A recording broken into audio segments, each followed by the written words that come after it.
Okay, I think we're going to get started. Welcome everyone, and thank you for joining this open webinar to share the findings of the Framing Climate Justice project. It's really exciting to see so many people joining from the UK and beyond. I can see the numbers going up. So yeah, warm welcome to everyone.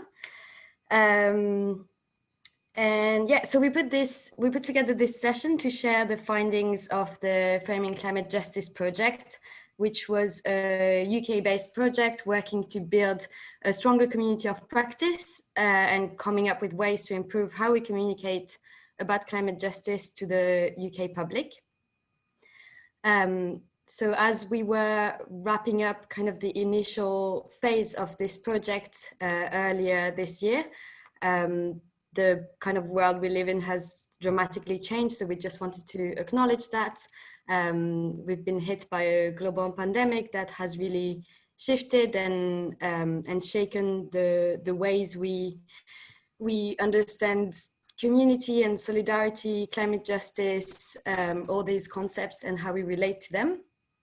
And we've also been incredibly inspired by the Black Lives Matter movement and all the mobilizations, all the power of this movement over the past few months.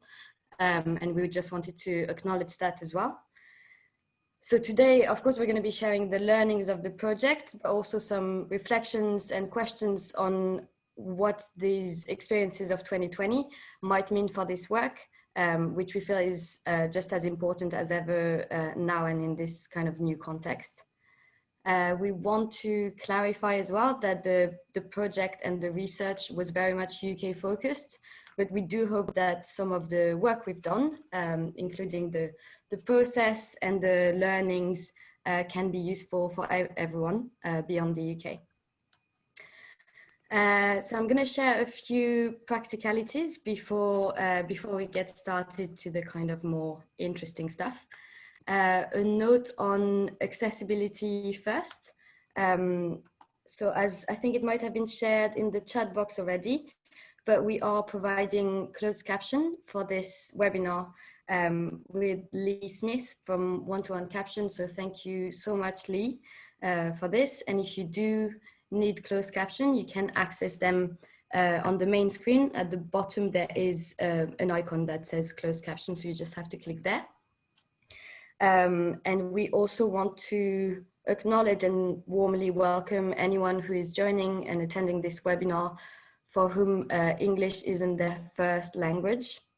So this is an invitation to everyone contributing, including myself, to please speak slowly and clearly and to avoid using obscure jargon. But if at any point you need us to slow down or there's any terms being used that are unclear to you, do give us a shout in the chat box, but we'll try to be mindful of that. A few points on timings and format. So we have an hour and a half from now on. So we'll be going on until 5:30 UK time.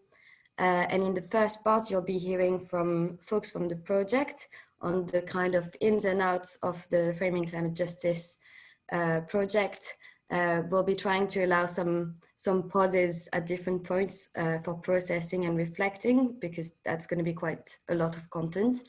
So maybe you want to grab a pen and paper to be able to write down some reflections or questions or comments.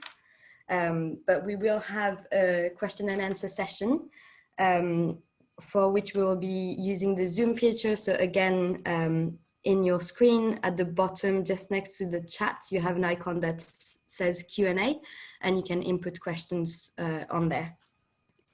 There won't be any breakout room time in the webinar, but we do hope that we can connect with anyone who's keen to engage more with this work or support or have any questions.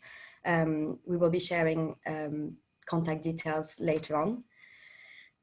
And then we will be closing by sharing some tools and resources that we're putting together to support this work and the kind of ongoing effort to center climate justice in our framing. a flag that the webinar is being recorded, because we hope to be able to share it wider and share again those learnings as far and wide as possible. If you do have any issues throughout the webinar, we've got Funby, Rich, and Hannah on tech support, and Anna and Ellen hosting the chat box and responding to questions and comments. So you should be able to find them if you need any specific support, but do just give us a shout in the chat box with any challenges around tech, or if you need us to slow down, anything like this, do give us a shout. I think that's it for practicalities. Oh, we also welcome you to tweet about the webinar at any point during it or after about the project. So feel free to share your thoughts on Twitter, and you can use the hashtag Framing Climate Justice. Okay, so that's practicalities. I'm gonna try to slow down because I've told everyone to slow down and I'm rushing. So these are the folks who will take you through the webinar today. So I'm Liz, I'm part of the Framing Climate Justice project, and I will be your host throughout the call. In the first part, you will be hearing from Mila, Beck, Gabrielle, Georgia, and Hannah, who will kind of take you through an overview of the project, the research, and the frame development work. After that, Ellen and Nathan will be hosting a question and answer session, at which point Anna will be joining the presenters to answer questions. And Morden will be keeping us on time, hopefully. And we wanted to just give a big shout out to everyone who worked on the project or supported it in any way. Massive thank you for that. And we also want to kind of take a moment to recognize the shoulders we're standing on in developing Framing Climate Justice, those fighting on the front lines of climate breakdown, of environmental racism, and of any other forms of oppression, discrimination, and injustice. And we want to acknowledge and celebrate the many forms of resistance in the UK and beyond, and to say that this is our contribution to a much, much wider and really powerful global justice movement. So we're now going to get to the exciting part, and I'm going to pass on to Mila to give us an overview of the project. Thank you, Liz. Welcome, everyone. I am Mila Aliana, and I'm part of the Framing Climate Justice project. I'm going to take you through an overview. Sorry, I'm just putting my video on. I'm going to take you through an overview of the project before we dive into the research details. The Framing Climate Justice Project was a 12-month project running from 2019 to 2020, which brought together organizers from across the climate movement to tell the stories that matter and strengthen our movement in the fight for justice. As you can see from the picture, there's 26 participants and about 7 staff, and we had 5 residential sessions and 3 research phases, and a very lively bunch of community there looking joyful on the stairs. Here again, we all are with our organizations that we're connected to. This is a photo taken at one of our residential sessions in April last year in Stafford, UK. The project has been hosted in collaborative partnerships between PIRC, 350, and NEON. We'd also like to acknowledge and celebrate the contribution from these friends of the project and our founders seen here on this slide. These folks have been an inspiration to the project team and helped to signpost us along the way, reviewing our progress and feeding back on key stages of the work. And as Liz said, massive thanks and a big, big shout out for all of you.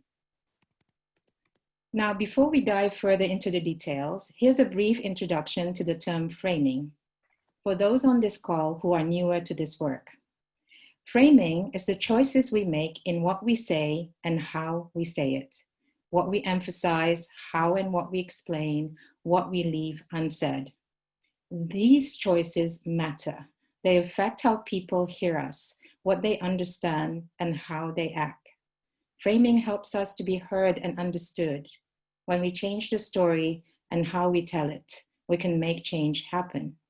We find this fab visual that you see on the screen a helpful way of understanding the difference between story, narrative, and framing. This is an illustration by Sophie Lang, based on the work of one of PIRC's associates, James Robertson.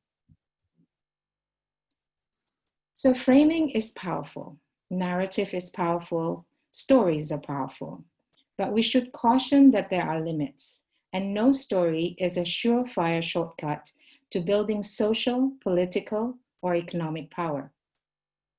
We're not trying to claim that if you use such and such a frame, you will tip the balance of power decisively in the favor of climate justice.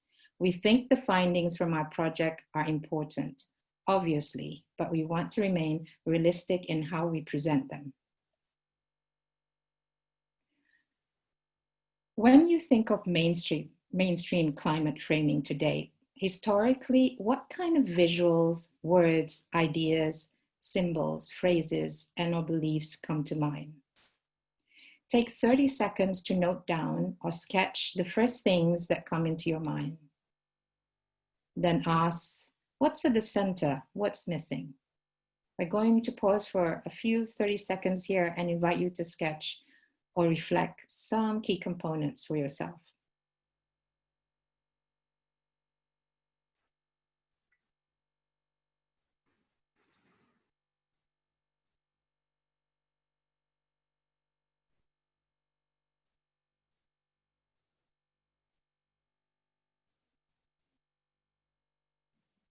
I'm going to continue now to the next slide. For a long time, may I have the next slide, please? Yeah, it's coming.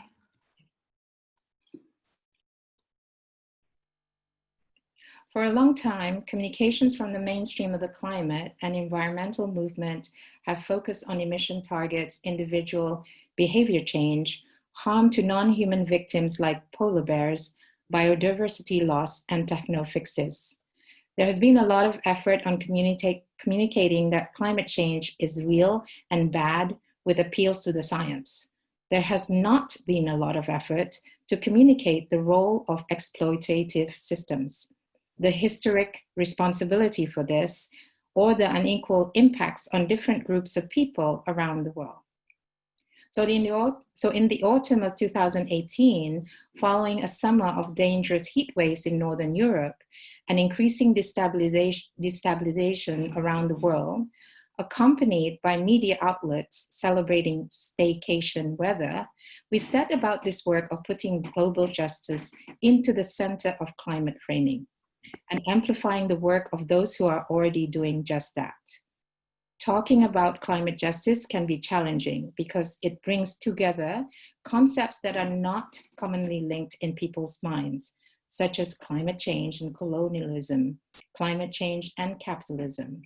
Because it can be uncomfortable to raise the specter of historic responsibility, and because it can be jarring to hear about impacts in faraway places when we have climate impacts happening right here, right now. But in our communications, we need to move on. We need to move on from simply convincing everyone that humans cause climate change to an understanding of which humans and which systems. We need to shift gears from persuading people that humans need to act to who needs to do what and why.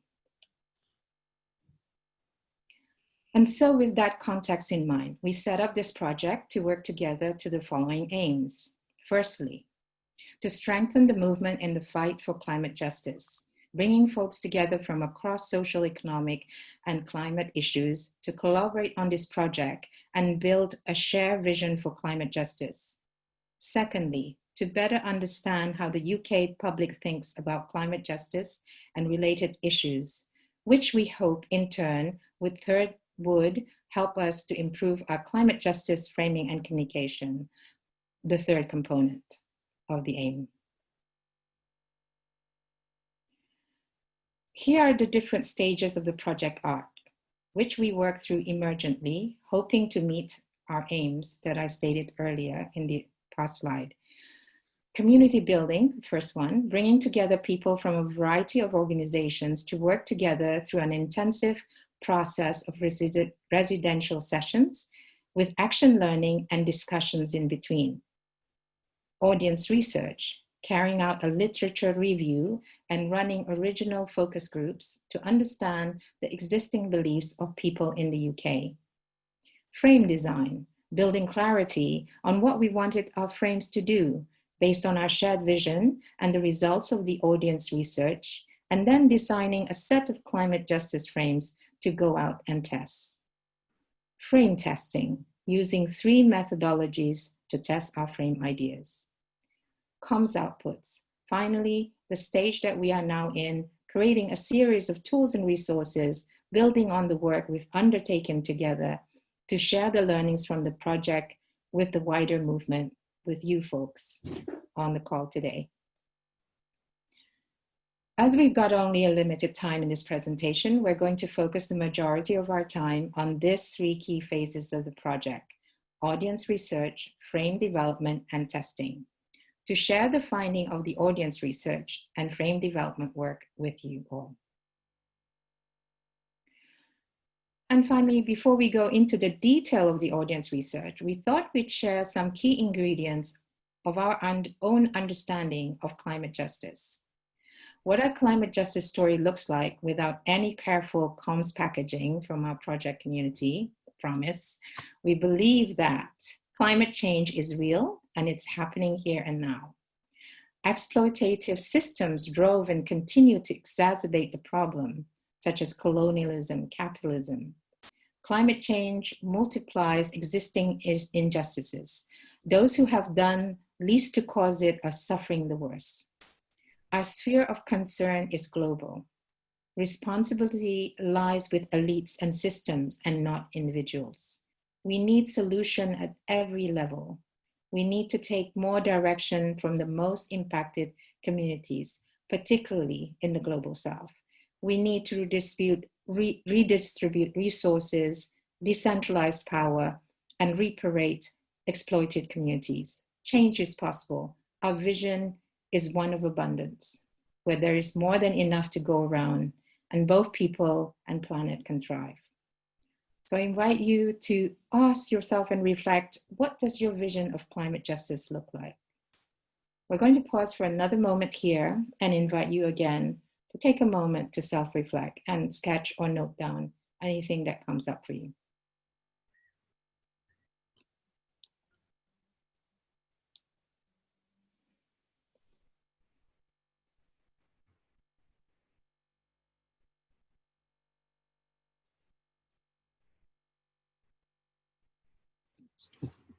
Thank you, Hannah, for doing the presentation.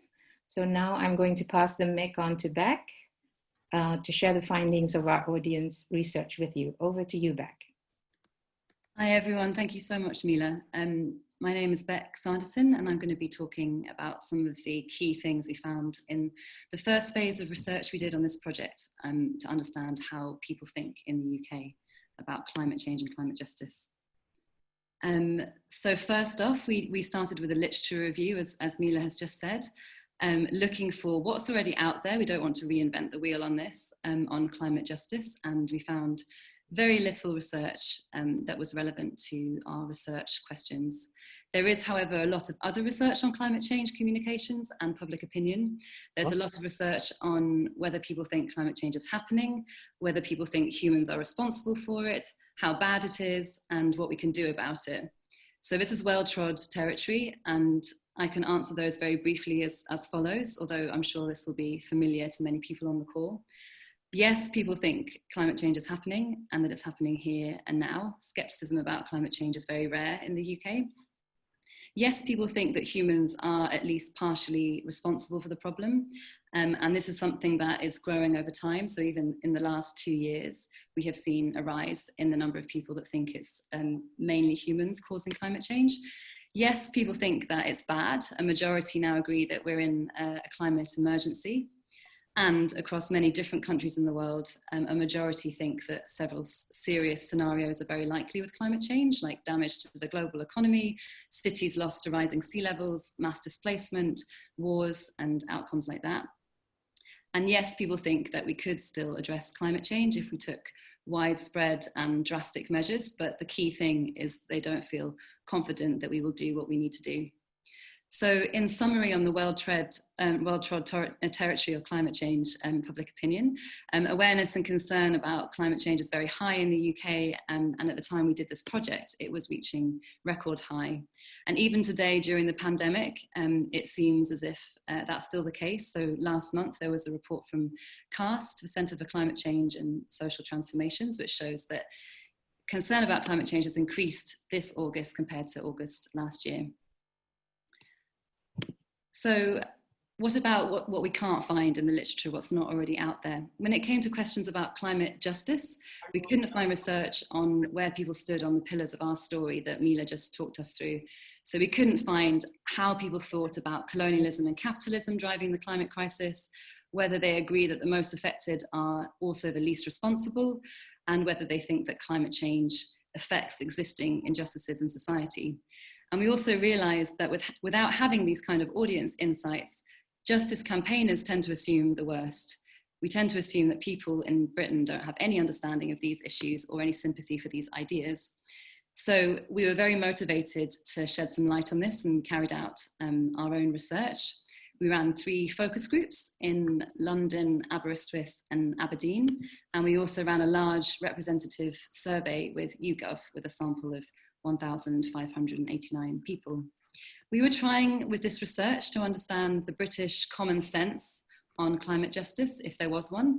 So the kind of beliefs and opinions that people across different social groups in Britain would be likely to reach for to understand climate change as a justice issue. We did also collect demographic information about people, and we found some interesting differences in thinking, mostly by political affiliation, Brexit vote and age, which I'm going to talk about a little bit today, but not go into a huge amount of detail. So I'm just summarising some highlights of what we found. First off, there was some key areas where there was common ground between what we in the project wanted to say about climate justice and where the British public seemed to be at as well.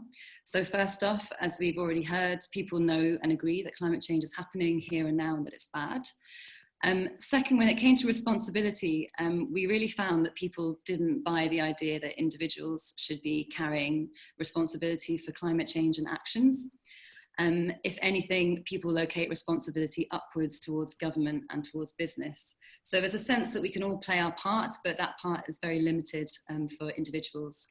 But there is a catch when it comes to government responsibility, because although people think that's where responsibility lies, there's also low trust in government to do the right thing on climate change. So we have a bit of a conundrum there. Across the focus groups we found a mainstream opinion that the status quo isn't working, so the system is broken in some key ways. And this was mostly talked about by people in terms of areas of the economy that are considered damaging, so the way we produce energy, food, textiles and transport were the key things that people were talking about. So in those discussions, people weren't naming systems like capitalism and much less colonialism, but they could talk very fluently about damaging impacts of things like we get cheap t-shirts on our high streets, and those t-shirts come from Bangladesh, and we know that they have social cost and environmental cost in how they're produced. So we found ways in, what we think could be ways into talking about these bigger systems and how they are designed in exploitative ways. And people think that big changes are needed on climate change, that the changes need to be tantamount to the scale of the solution. And when we asked people who should be taking a bigger role in developing the solutions, people maybe unsurprisingly said everyone needs to step up on developing solutions to climate change. But most of all, people look to scientists and experts. So although everyone, including frontline and Indigenous communities, are seen to should be having a bigger role in solutions, it was basically quite clear that people felt like it should be expert-led and it should be top-down, which is not in line with our own thinking on climate justice. And then lastly, we had two very important new insights and, to my knowledge, groundbreaking research on this. On climate justice principles. So first of all, we asked people to react to the statement, the most affected by climate change are the least responsible for it. And to our surprise, we found that half of our respondents agreed with that statement, but they didn't agree with it very strongly. So we might see this as an area where there is sympathy, but maybe not strong opinion and maybe not very substantiated views. The interesting thing about that finding was that it cut very much by political affiliation. So Labour voters far more likely to think that, Conservative voters significantly less likely to agree that the least responsible suffer the most. And the second thing that we found, which again to my knowledge is new research, is getting people's reaction to this idea that climate change exaggerates and multiplies existing injustices in our society. So while we found that actually most people didn't agree with that and actually thought that climate change had no impact at all on its existing injustices, so it doesn't discriminate where it impacts, who it impacts. So in some ways it's not an area of common ground. The reason I put it on this slide is that we found a really interesting age difference where young groups of people tended to agree with that statement and older people did not agree with it. So we have splits in terms of age, yeah. So the next slide. So on this slide, I've given a visual summary of some of the key areas where we found differences between where we on the project were thinking about climate change and what we could find from our research on public opinion. So for anyone who's joined the call who's visually impaired, this information is all in a research briefing, which we're going to circulate. And anyone else can read more detail. But for now, I'm just going to pause for 30 seconds and let people just have a look at that slide. And then I will highlight just 3 of the interesting things we found from that.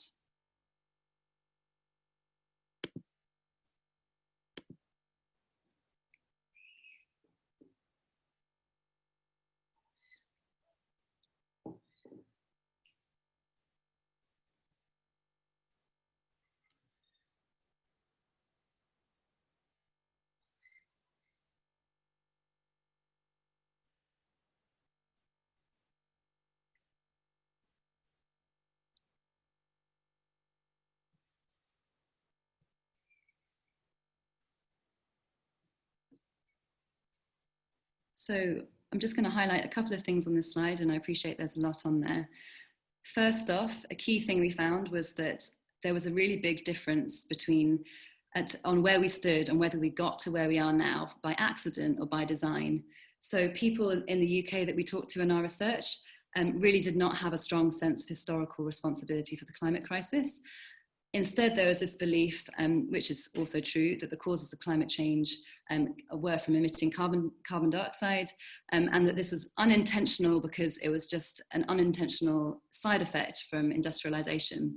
So this belief that what we could call innocent industrialization basically takes us off the hook for historically causing the problem because we didn't know the impact of what we were doing back then. So that's where the public are at, and that there is a difference there between us and where the public are at on understanding climate justice.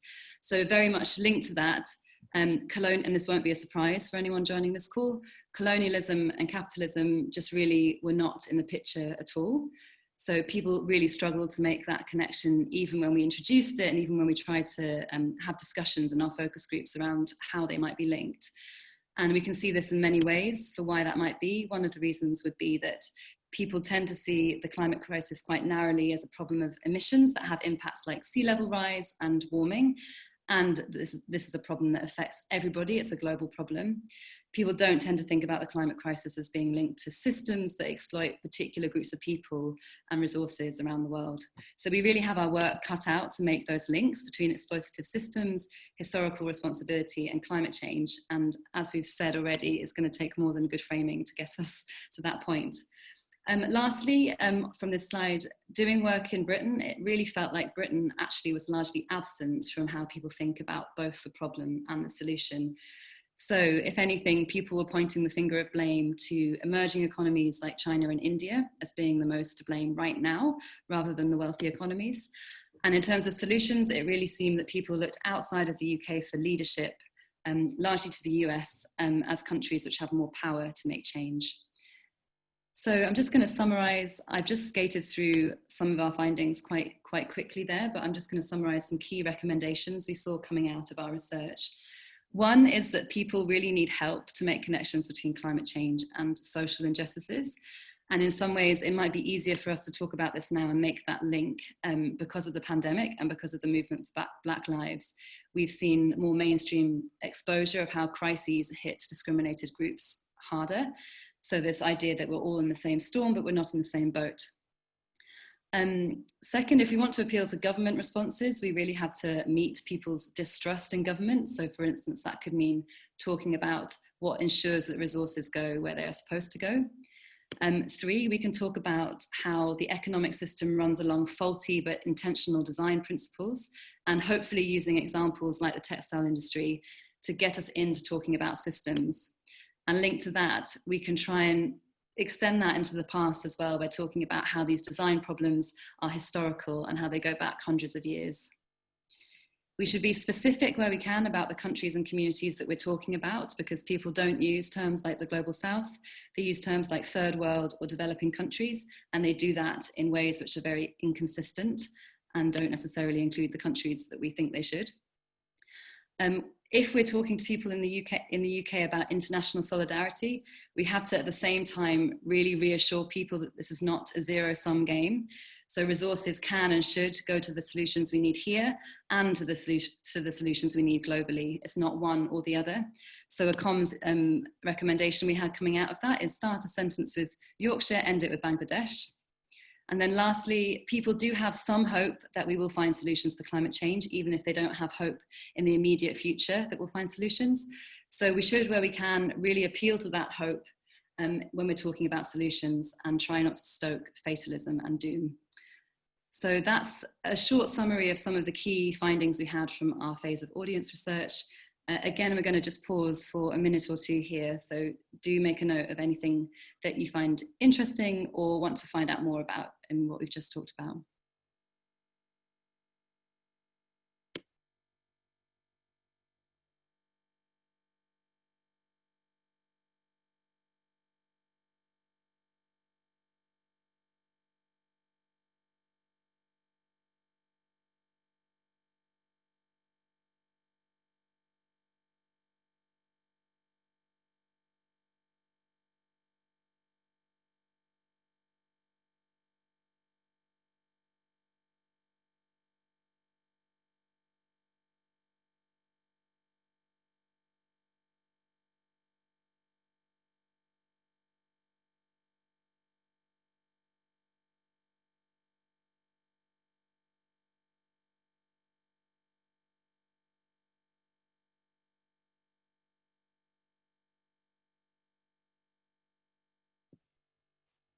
Thanks everyone. I'm now going to hand over to Georgia and Gabriel to talk about our frame development and testing. Hi everyone, my name is Georgia and Gabriel's going to be speaking as well in a minute. We're going to just talk you through the framing bit, so the meaty bit of the project where we developed some frames, tested them, and we're going to share the key recommendations from those. So before we do that, just to kind of show you where this takes place in terms of the project journey. Before we developed the frames, we needed to come up with communications objectives. And I can see from the chat that so many of you have interesting questions and suggestions about things that we could dig into from some of this audience research that Beck just shared. So having a strong communications objective was pretty crucial here because we could go in so many different directions to this. And I guess just really want to note here that there's so much more interesting research that we could do and that we'd encourage other people to do as well.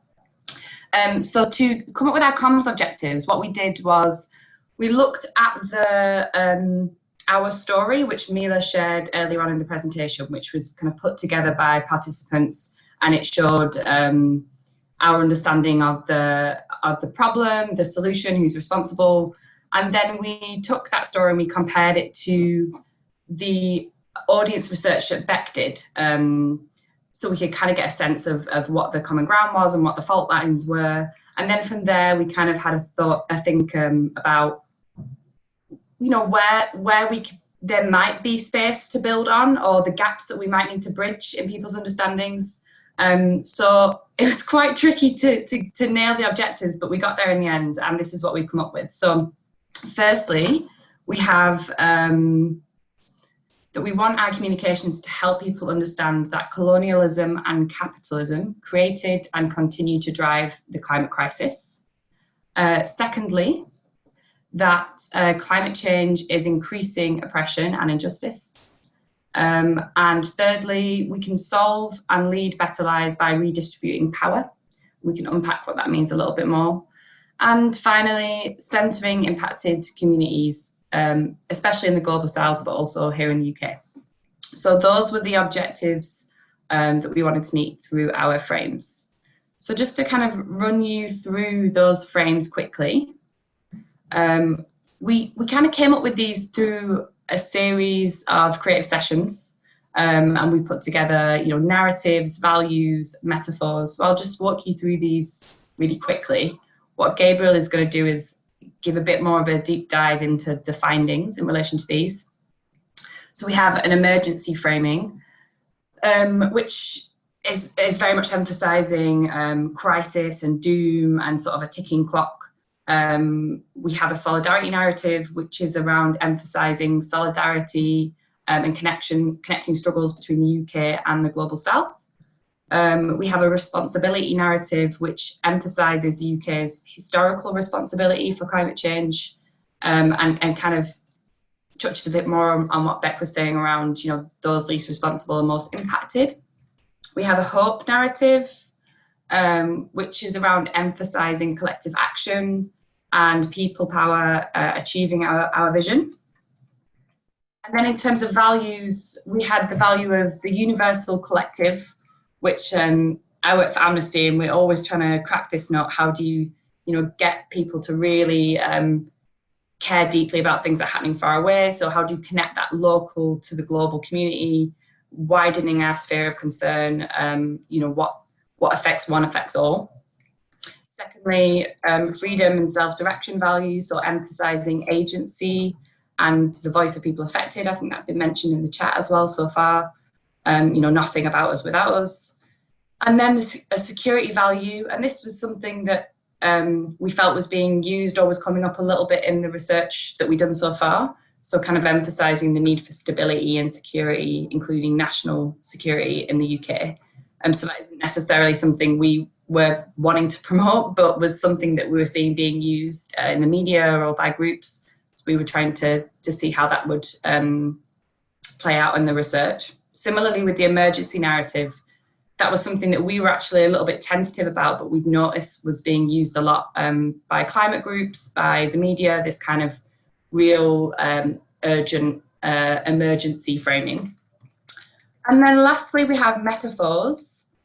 So we kind of wanted to focus on the role of the economy in particular to bring capitalism into the frame in a bit more of a tangible way, and kind of challenging the widely held belief that the economy is a fixed thing that we can't change. So we use some metaphors here. We use the metaphor of a rigged game, so talking about colonialism and capitalism as rigged games that benefit some at the expense of others, and lead to climate change, and we need to rewrite the rules. We use the metaphor of a blueprint, so talking about colonialism as being a historical blueprint, something in terms of exploitation, environmental damage, and something that is built and created, and that we can unbuild and create something new, a new system. And then also we use the metaphor of a shared meal, so talking about colonialism, capitalism as being like ordering different meals where some people have eaten very well and others haven't, and not splitting that bill fairly. So don't worry too much about the specifics of individual frame ideas, although I'm not entirely sure on this, but I'm assuming we can actually share some of the text from this, if this would be useful for people to kind of look at and think about how you might want to do your own testing using some of these frames. And we can share some of the nuance of how these were responded to in the report as well. But what Gabriel is going to do is talk you through this in a little bit more detail. So what we did was we took these frames and we tested them. Before I explain that, I just want to say any testing is better than no testing. And I'm sure lots of you are aware of that on this call. You might write a brilliant piece of copy that you're convinced is going to work, and then you show it to, you know, your partner or a colleague, and it just, they understand it in a completely different way than you intended when you wrote it. So even testing on a very basic level is always better than no testing. But it is good practice to kind of widen out of the sphere of people that you know or might think similarly to you, and test as many people as possible. So the way that we did testing was we did street interviews, which were participant-led street interviews with 22 people. We did in-depth informal testing, which were more kind of lengthy conversations that were recorded, and that was with 10 people. Shout out to some of my Amnesty colleagues who sat down with me over a brew to go through some of these framings. And we did a professional-led survey with 4,000 respondents. So we did that by, you know, splitting the group, giving some groups a sample of the text to read and then asking them some questions, and then the other group just asking them the questions without giving them any sample text, just to see whether those framings and communications had shifted the way that they're thinking about climate justice. So I'm going to quickly run through the recommendations, but very top line here, because as I say, Gabriel's going to go into it in a little bit more detail. So the headline framings from the testing phase were, firstly, emphasise solidarity with those most affected in the UK and around the world, reassuring people in the UK it's not a zero-sum game, and that resources can and should go to the solutions that are needed here and to solutions globally. Be careful not to rely too much on emergency framing. This has been such an interesting insight for me anyway in the project. Dialing down on the crisis and doom to avoid people feeling like climate change has no impact on existing injustices. So I'm going to let Gabriel go into that in a little bit more detail, but I think this is a super interesting finding. Thirdly, that appealing to values of self-direction when talking about the need for affected communities to be involved in decision-making. And lastly, using metaphors to help introduce economic design into the analysis can be really effective. To the examples like Rig Game and the Blueprint can really help make those connections for people in terms of linking climate change to capitalism and colonialism. So I realised that was a whistle-stop tour, and I'm sure many of you will have questions. So let me hand it over to Gabriel, who can go into it in a little bit more detail. Great, thanks a lot, Georgia. And if anyone has questions, yeah, please feel free to just pop it into the Q&A box.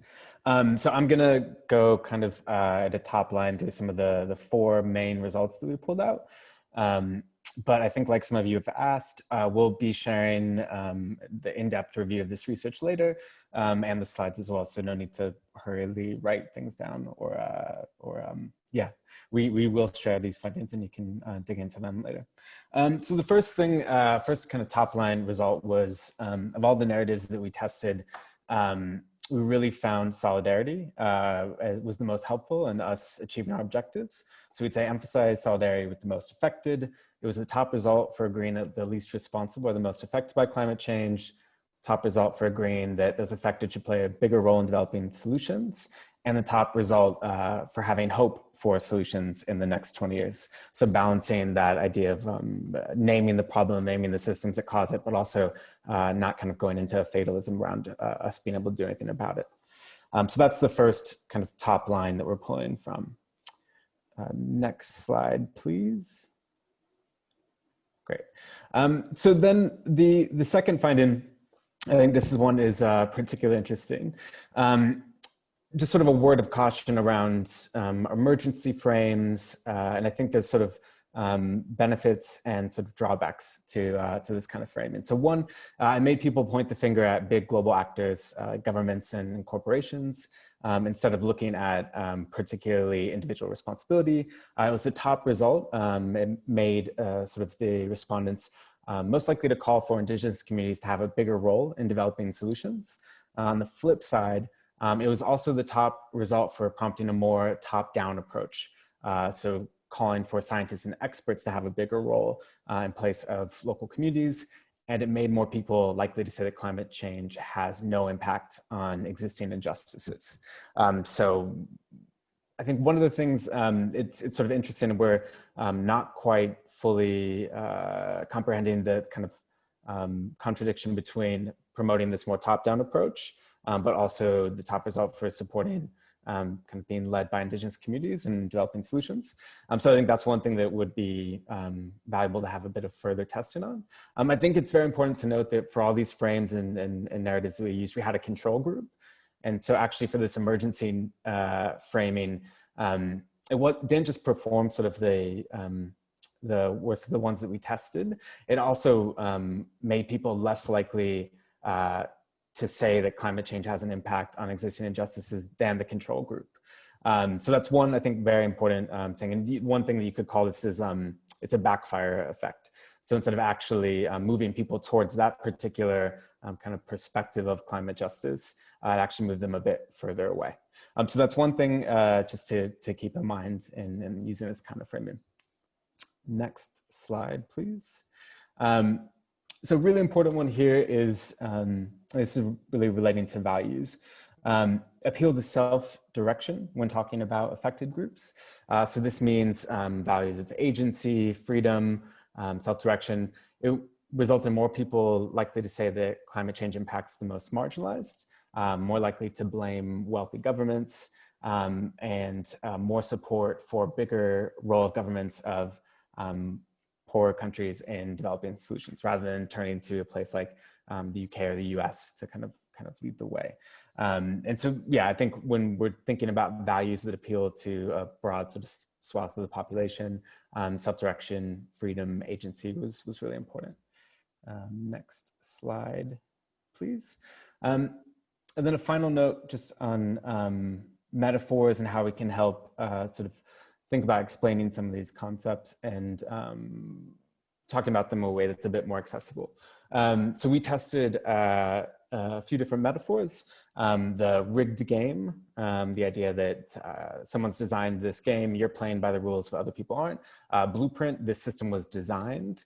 It's not an accident. The industrialization didn't happen necessarily by accident. The system that we're in wasn't sort of by chance, or a shared meal, like we discussed earlier. Some people ate much more than others and aren't paying their fair share of the bill. So what we found was this, talking about climate justice in this way helps prompt people to think about the human causes and impacts of climate change. It makes it easier to talk about the roles of wealthy elites and economic justice, specifically disproportionate impacts on poor marginalized groups.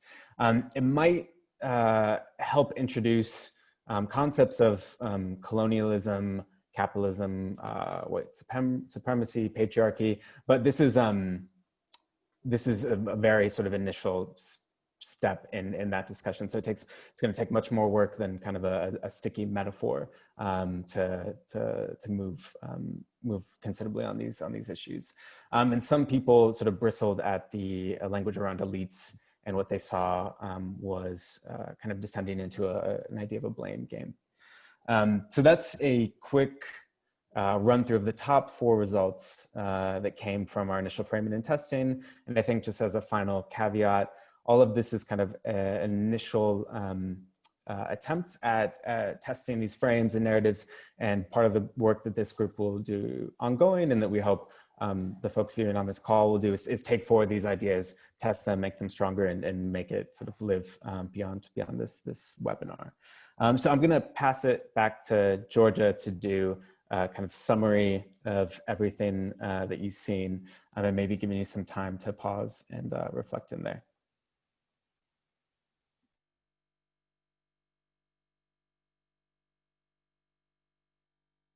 Oh, I think you're on mute, Georgia. Classic, thanks. So taking everything together, both the findings of the audience research, the frame development and the testing, we've learned a few key things to help us with framing climate justice more effectively. So just to recap all of those for you, the next slide is our top key learnings from the project. So next slide, please. So we have explain how climate change multiplies oppression rather than simply stating it does. Introduce economic design into the frame using relatable examples and metaphors. Connect the dots between colonialism and capitalism using economic design. Name the countries and communities rather than using Global South. Emphasize solidarity with those most affected. Appeal to self-direction when talking about affected groups' involvement in decisions. Acknowledge the problems we have in the UK when advocating global solidarity. Address people's distrust of the government when appealing to government responsibility. Be careful not to rely too much on emergency framing, crisis, doom, and leverage the hope that people do have. So ending on a positive one there. So I'm just going to pause because that was a lot of information. And I'm just going to give everyone just a minute or maybe a minute or two for you to kind of process that and get any questions you have into the Q&A box. I see we've already got quite a few there already. I don't know whether it would be useful for people to have the summary slide back up there while they have a think about their questions. But yeah, I'll just give you 1 minute and then I'll hand it over.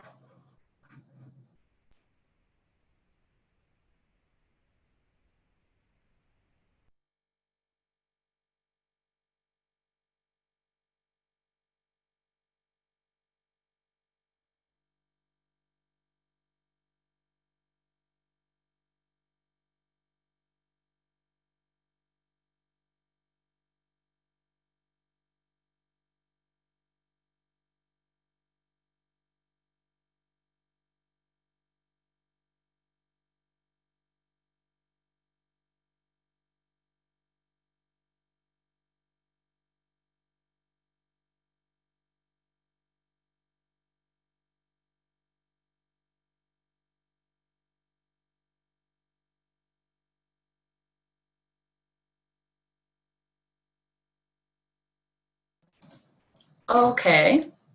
I'm seeing some really interesting comments in the chat and also the chat and the Q&A feature. We'll see if we can get through them all. It might be a struggle. I'm going to hand over now to Hannah, who's going to talk a little bit about taking stock, sharing tools and next steps. And yeah, thanks very much. Great, thanks so much, Georgia. That's great, and it's wonderful to be here with you all. I'm Hannah.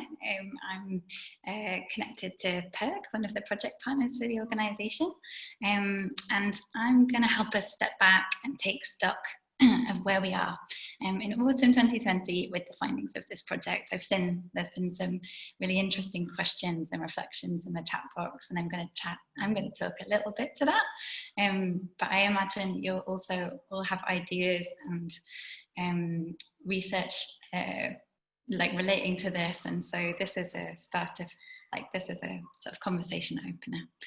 And then I've got some exciting announcements to share with you about the new tools and resources that we're about to launch on the back of this project, supporting you to centre climate justice in your framing work moving forwards.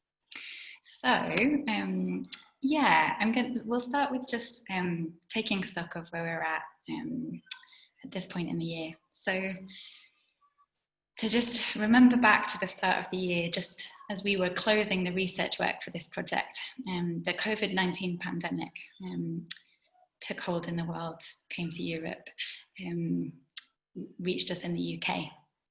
And since then, we've experienced a series of huge movement moments in the fight for racial justice as Black Lives Matter uprisings took root around the world, led by Black communities on the front lines.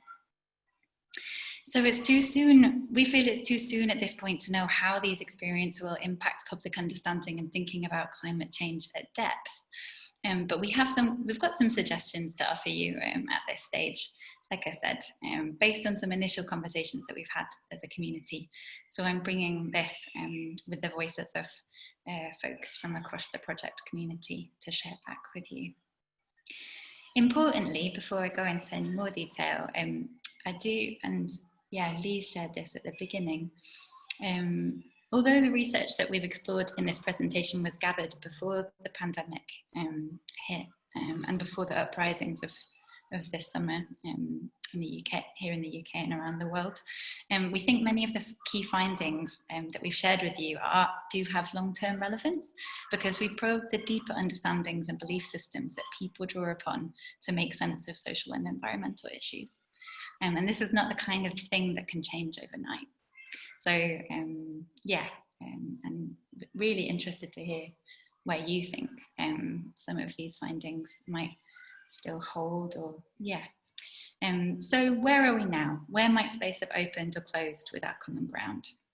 I'm going to have a little look at some of those, yeah, some thoughts from us.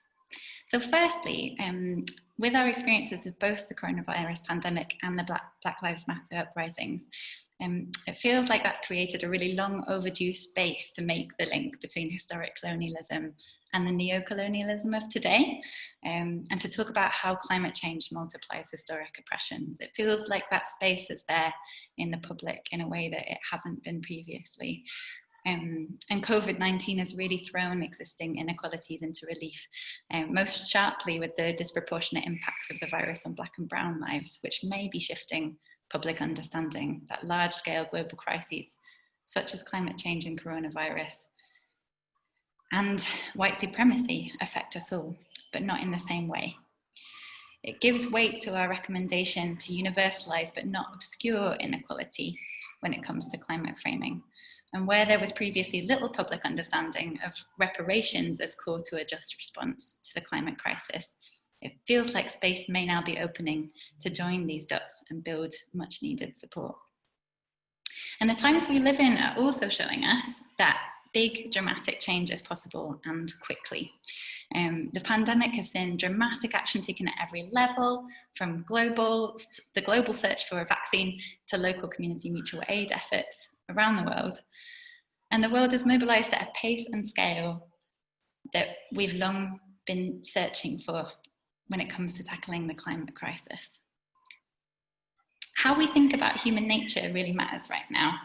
And we've seen more public celebration of our adaptability, our capacity for compassion and kindness, and demonstrations of solidarity both within communities and across borders. And at the same time, the movement for Black Lives has created a monumental narrative shift towards facing history, valuing Black lives, and defunding the police. Narrative changes that are leading to concrete action and seeing resources diverted away from racist institutions that up until just a few short months ago appeared untouchable in mainstream narratives. So with these huge shifts taking place, we've got an opportunity now to counter the creeping fatalism of late stage capitalism. And we can do this by lifting up examples of the powerful collective action for Black lives, by celebrating community mutual aid efforts and emphasizing solidarity with those most affected by these converging crises. So that said, is there anything that's hard now in framing climate justice? Have any new fault lines emerged or been exacerbated by the changing context and our lived experiences this year? Well, here's some thoughts from us. So firstly, I guess, it feels like following all of that increasing momentum that action on climate change was garnering in public attitudes over the past years before, leading up to 2020, there was initially, as the pandemic hit, a drop down the priority list. Climate change experienced a drop down public priority lists for people in the UK following the onset of the pandemic. And it does seem now that in more recent polling that's starting to uptick, but we still don't know what where climate change and climate justice, more importantly, sits in the public priorities at this point. So then we're also presented with some really significant framing challenges. It may be really tempting, and we've seen this happen in some instances, it may be tempting to cite COVID-19 as an example of future disasters that we'll see as a result of climate change. But from our research on the project, we know that the answer is not to go in heavy on climate urgency and emergency framing. This having to come at the cost of socially just approaches to climate change in the past. So it may be useful to emphasize instead that like with COVID-19, action now prevents further escalation of death later and opens up space for our vision, but proceed with caution. It may be more hopeful to focus on the kind of society we need to respond to both of these crises, to all of these crises, internationalism and communities being pillars of all.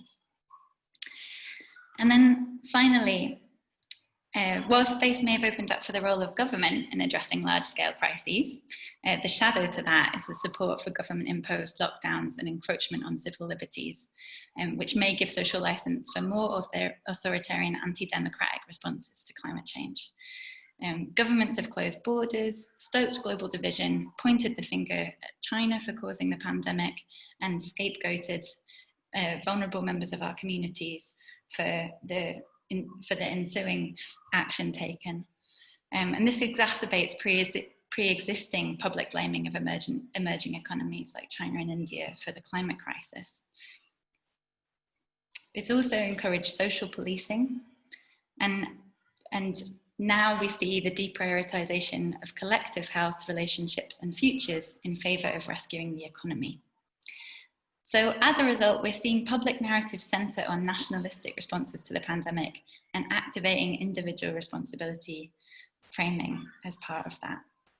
And we know that the solutions to the biggest issues we face today need to be rooted in internationalism, global justice, and the decentralization of power to local communities. To steer away from these growing trends, we need to work hard to promote an expansive and diverse understanding of us, emphasize community action and decentralized solutions, and most importantly, directed by those most impacted. So that's a few thoughts from us on where we are now. And really interested to hear more from you as well. So what's next for the project? I've got a couple of quick headlines for you on further research that we're hoping to do. As you will have picked up through the research part of the presentation earlier, there's some really, some areas that our research surfaced that needs further exploration that we'd love to do more of. So exploring alternative ways of bringing historic responsibility into the frame, connecting colonialism and climate, unpacking the role of the UK in the global response to the climate crisis, and tracking the impact of the COVID-19 pandemic and the movement for Black lives on public thinking. Secondly, we want to share our learnings with you all and beyond. We want to do that together with folks from the project. And we've got all sorts of ideas for creating some new communications tools for the wider public that we'd love to get out into the world. And we're going to be supporting and accompanying the community moving forwards, and we really hope to do so within the wider movement as well. So lastly, just to say, at this point in the project, we've, having closed the first phase, we're coming to an end of our project funding. And so we're on the hunt for resources and support to help us with those really critical pieces of follow-up work. Supporting folks from the community to run those workshops, getting resources to members of the wider grassroots climate justice movement for creating new communications materials and content, and digging into those research questions. Climate justice work and support for grassroots leadership is seriously underfunded. If you can help, please join us and drop me an email on hannah@publicinterest.org.uk if you want to find out more. So lastly, from me, before we'll wrap up the presentation part of the section, I've got some exciting announcements for you. Firstly, the launch of a new website, framingclimatejustice.org, which has got some initial resources that we've launched early for you. We've got some early release pieces, including of the full research briefing, the presentation slides, and we hope to post the video from this session on there as well. And it'll be expanding out into a much bigger stash of resources for doing your own work on framing climate justice, the top tips and tricks on how to get stuck into this work if this is new for you. So that's it from me. I'm going to pass over to Lise to take us into the next part of the presentation. Thanks, everyone.